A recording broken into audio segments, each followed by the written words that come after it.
Well,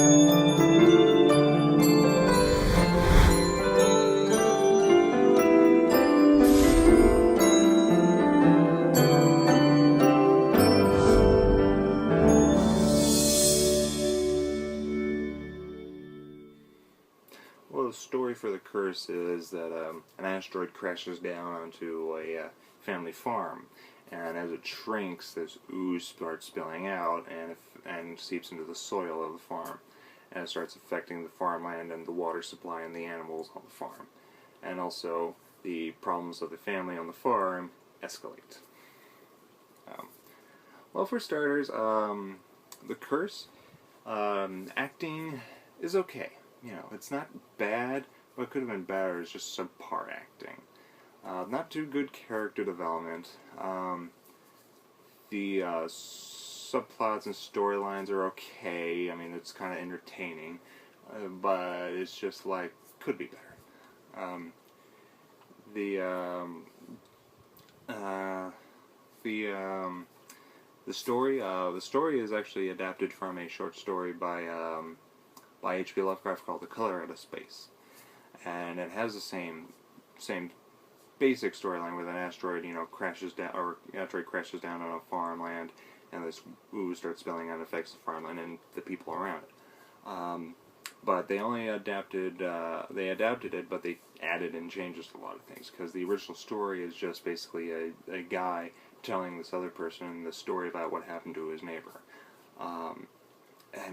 But for the film, they added a lot of things and changed a few things. Like they added more characters and subplots and all this other stuff. Like you got the main storyline with the asteroid, then you got these other little subplots with the different family members and their problems, and then you got this person who's trying to buy the land from the farmer so that the farmers can leave. So there's this other person who's going to try and build a reservoir in the area. He wants to sell the land to that guy so he can make a profit. And there's also this doctor who's trying to help the family, get as well, but the person who's trying to buy the land is trying to bribe him so that, because the partner is trying to bribe him so that they can get the family off there. But of course, the doctor starts having second thoughts. So there's a lot of that going on in there, but that didn't happen in the story. The story was very simple. It was just about the farm basically, the farmers. So. But they've added and changed a lot of things, and those storylines are okay. They could have been better. Like I said, a lot of the movie is just okay.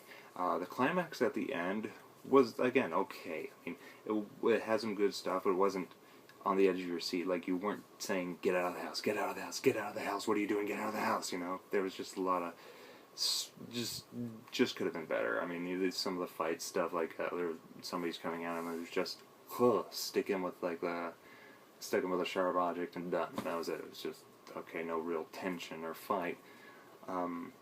So, a lot of just okayness. But on the plus side, one of the things I liked about this movie, in fact, if people know me, I always say that the 80s were the golden age of horror movies.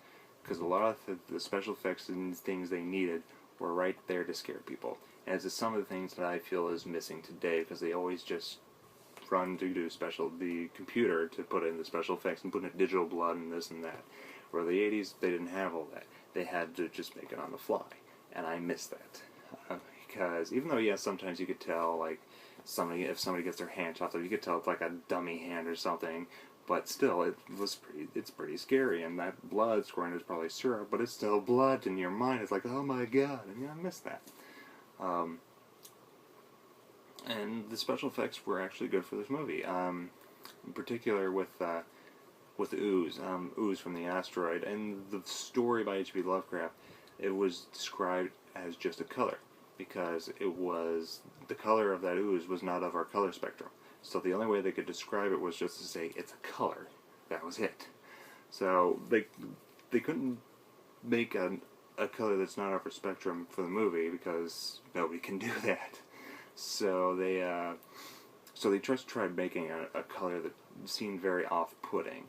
Well, at first, when they strike into the asteroid, this greenish kind of like weedy goo starts spilling out.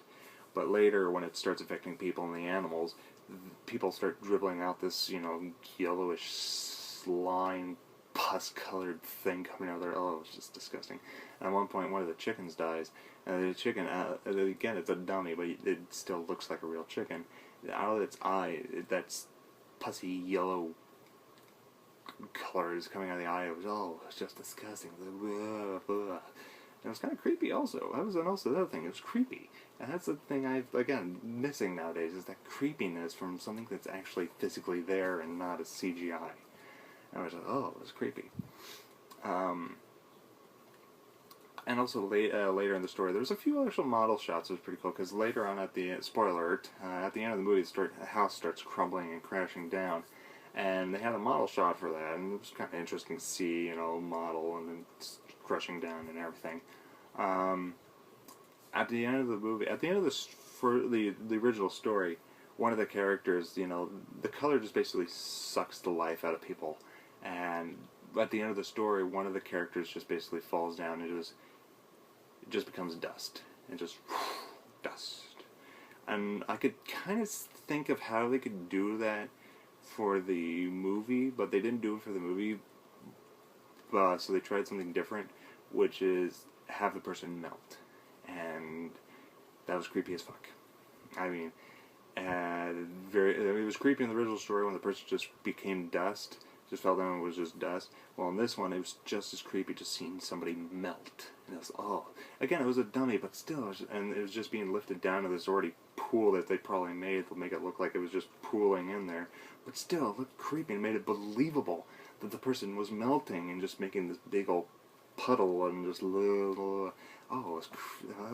it just, in my mind, it was just, it's real, but it was disgusting. And again, the color, and it was just, you could see that it looked like it was actually coming out of the skin, and it was disgusting. And again, that was the 80s, and I love horror movies of the 80s because of that. And it was great. It was actually one of my favorite parts in the movie.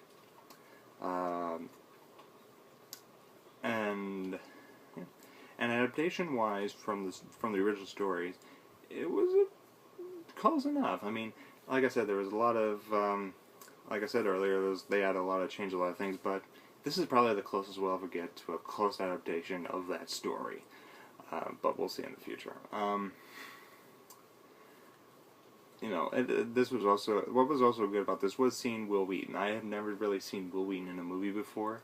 Of course, we all seen him from Star Trek: The Next Generation and some of the other stuff he's doing nowadays on the internet, and with his new TV show, The Wil Wheaton Project. We've seen a lot of stuff there, but I've never actually seen him physically in a movie before. And back when he was a kid, too, so it was interesting to see him, but I did not want to see him in his tidy whities. Yeah, that was unnecessary. Did not need to see that. Well, I guess it could have been worse. I could have seen Justin Bieber in his tidy whities. Ugh. That was a horror movie in itself. Ugh. But yeah.